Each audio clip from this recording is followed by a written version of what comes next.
আসসালামু আলাইকুম রহমতুল্লাহ। শুরু করছি মহান আল্লাহ তাআলার নামে।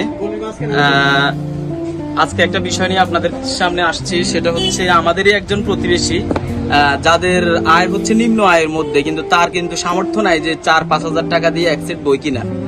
আমাদের এই প্রতিবেশী এক বোন আমার কাছে আসছিল যে তার এক সেট বই লাগবে, সে 9-এ পড়ে আর কি, মাদ্রাসায়। তো তার এক সেট বই লাগবে। তো এখন কিন্তু অর্ধবার্ষিকী পরীক্ষা চলে আসছে তাদের। তো এরপরেও চিন্তা করলাম তাদের পারিবারিক যে অবস্থা, এই অবস্থার আলোকে 4-5 হাজার টাকা, যেমন আমি এক সেট বই কিনলাম, বইয়ের রেট কিন্তু হচ্ছে এটা 4,840 টাকা। তো একদম নিম্ন আয়ের যারা আছে, দরিদ্র যারা আছে, তারা কিন্তু 5 হাজার টাকা, প্রায় 5 হাজার টাকা, এই 5 হাজার টাকা দিয়ে এক সেট তার মেয়েকে বা ছেলেকে গাইড কিনে দিবে, বই কিনে দিবে, এই সামর্থ্যটা কিন্তু নাই। তো আমি আহ্বান করছি আমাদের সমাজে বা আপনার বাড়ির পাশে বিত্তশালী যারা আছেন, তারা যদি একটু দৃষ্টি দেন আপনার আশেপাশে কারা পড়ালেখা করতেছে, অসহায় পরিবারের, তারা বই কিনতে পারতেছে কিনা বা তারা ঠিকঠাক মতো স্কুলে যাচ্ছে কিনা, এইসব বিষয়ে যদি আপনি একটু নজর দেন, তাহলে দেখবেন যে আপনার সমাজটা অনেক সুন্দর হয়ে গেছে। তা না হলে আমরা দেখি যে সমাজে কিছু উদ্ভট ছেলে মেয়ে তৈরি হয়, এই জিনিসটা থেকে কিন্তু আপনি বাঁচবেন।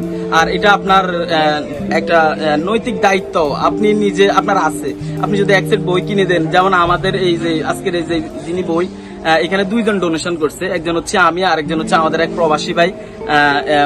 আমাদের 2 জনের অর্থ নেই, কিন্তু আজকের এই বইটা আমরা দিচ্ছি আর কি।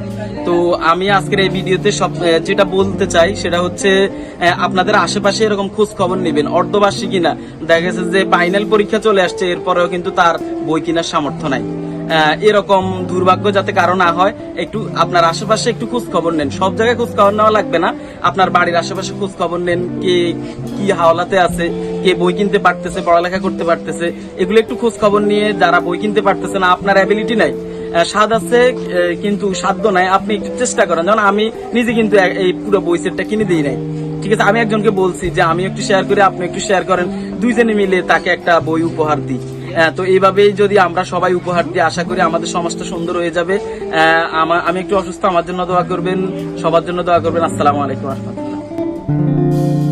এভাবেই আমাদের সমাজে বহু পরিবারের ছেলে মেয়ের পড়ালেখার খরচ চালাতে না পেরে বাবা মা তাদের লেখাপড়া এখানেই বন্ধ করে দেন। আসুন নিজের সামর্থ্য অনুযায়ী শিক্ষার আলো ঘরে ঘরে জ্বালিয়ে দিই, এবং যে যে কারণে তারা লেখাপড়া করতে অসুবিধা হয় সে বিষয়ে একটু চিন্তা করি। ভিডিওটি ভালো লাগলে লাইক, কমেন্ট এবং শেয়ার করে পাশে থাকবেন।